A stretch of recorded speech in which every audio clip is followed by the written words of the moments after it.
ഞാനൊരു സംഭവം കാണിച്ചു തരാം കേട്ടോ. ഇതും കണ്ടോ രാവിലെ വിടുന്ന അതായത് പെരുന്നാളിൻ്റെ ദിവസം രാവിലെ നല്ല പുതുപുത്തൻ ഡ്രസ്സൊക്കെ ഇട്ട് സുന്ദരി കുട്ടിയായിട്ട് ഒരു ബാഗൊക്കെ തൂക്കി രാവിലെ ഉണ്ട് ഇറങ്ങിയതാണ്. ഫുഡ് പോലും കഴിച്ചിട്ടില്ല. അപ്പോൾ ഈ ബാഗ് എന്തിനാന്ന് ചോദിച്ചാൽ പൈസ പിരിക്കാനാണ്, അതായത് പെരുന്നാൾ പൈസ പിരിക്കാനാണ് കേട്ടോ.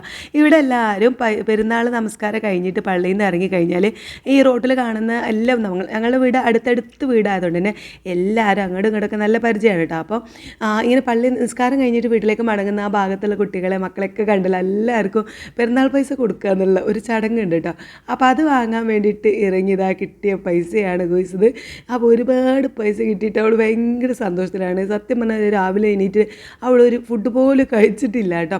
അത് ഈ ഒരു പൈസ കിട്ടാൻ വേണ്ടിയിട്ടാണ് ഇറങ്ങിപ്പോയതാണ്. വന്നപ്പോൾ നീനുട്ടിൻ്റെ കയ്യിലുണ്ട് ഒരുപാട് പൈസ. അപ്പോൾ അതെങ്ങനെ കിട്ടി ചോദിച്ചപ്പോൾ എൻ്റെ ഹസ്ബൻഡിൻ്റെ ജ്യേഷ്ഠന്മാരും മക്കളും എല്ലാവരും വീട്ടിലേക്ക് വന്നിട്ടുണ്ടായിരുന്നു. നിസ്കാരം കഴിഞ്ഞ് എല്ലാവരും ജസ്റ്റ് ഒന്ന് സന്ദർശിച്ച് പോകുമല്ലോ.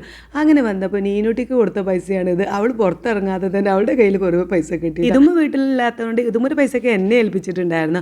പിന്നെ എന്താ നീനുട്ടി ഈ ചാടി പോകുന്നത് ഇങ്ങനെ ഫ്രൈഡ് റൈസ് കഴിക്കാനായിട്ട്. അവൾക്ക് ഭയങ്കര ഇഷ്ടമാണ് ഫ്രൈഡ് റൈസ്.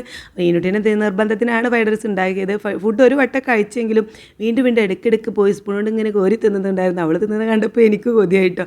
അപ്പോൾ ഇങ്ങനെയൊക്കെയാണ് നിങ്ങളുടെ പെരുന്നാൾക്കും അങ്ങനെ പെരുന്നാൾ പൈസ ഒക്കെ കിട്ടാറുണ്ടോ എന്താണെന്നൊക്കെയുള്ള വിവരങ്ങളൊക്കെ ഒന്ന് കമൻറ്റ് ചെയ്യണേ. വീഡിയോ ഇഷ്ടപ്പെട്ടാലൊന്ന് സപ്പോർട്ട് ചെയ്യണം കേട്ടോ.